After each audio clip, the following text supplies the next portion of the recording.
Hi, welcome to BocoPreps TV. I'm Josh Lindenstein. This is Brad Cochi. We're here to wrap up the fall prep sports season. We had a lot of good performances, Brad. Yep. Some of the highlights: Legacy girls softball winning their 5th straight state title, keep rolling right along. Fairview boys tennis turned in a really impressive showing, almost knocking off Cherry Creek, taking them right down to the wire at state tennis. But really, this year in Boulder County, it was kind of the year of Silver Creek. It seemed like this fall.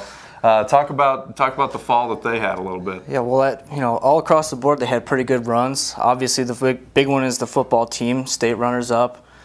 Then they had the volleyball team go to state for the first time in school history, state title in golf. And then what else am I forgetting? There's so many. Boys soccer team, second place finish in the Northern Conference. Girls softball team, which has been rolling for a couple of years now, goes to the state quarterfinals. So yeah, it was really impressive all around. Austin Apodaca had a record-breaking year in football, playing quarterback for Silver Creek. So really kind of neat to see that school in its 11th year. Really making a mark in this area, which has been strong in sports traditionally anyway. We had our all-region players of the year that we've been naming over the last couple of weeks, Brad. Kind of go through them quick. Austin Apodaca, as we mentioned, quarterback at Silver Creek in football. Shane O'Neill in boys soccer was our player of the year there. Kelly Graham from Longmont for volleyball. Great player. Rainey Gaffin going to the University of Tennessee at Legacy for softball.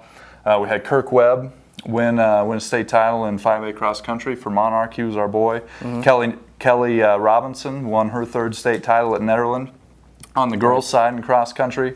And then Dylan Wanacott from Silver Creek in boys golf. And in boys tennis, we had Michael Auger, who won his 2nd state title. Brad, which out of all those great performances, what kind of stood out to you?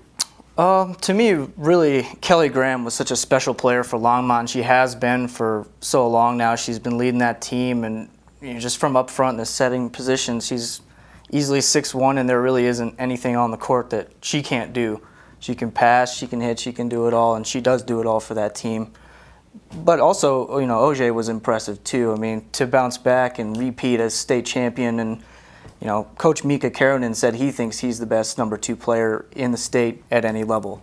Well, so he proved it. We've talked a lot about Austin Apodaca. Hard to argue with the Division I kids. He's going to Washington State.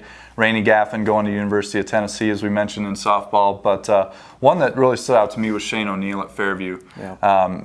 He was really impressive, one of the top scorers in Class 5A. The last couple of weeks, he's been out traveling the country playing in all-star showcases. He was named MVP of an all-star game in Alabama. We'll see a lot more great things from him at the next level, I think, too. So overall, it was a great fall, a lot of fun, and next we're already dipping into the winter sports season here. We'll be back to talk about that in a few days. So thanks for joining us, and we'll see you again.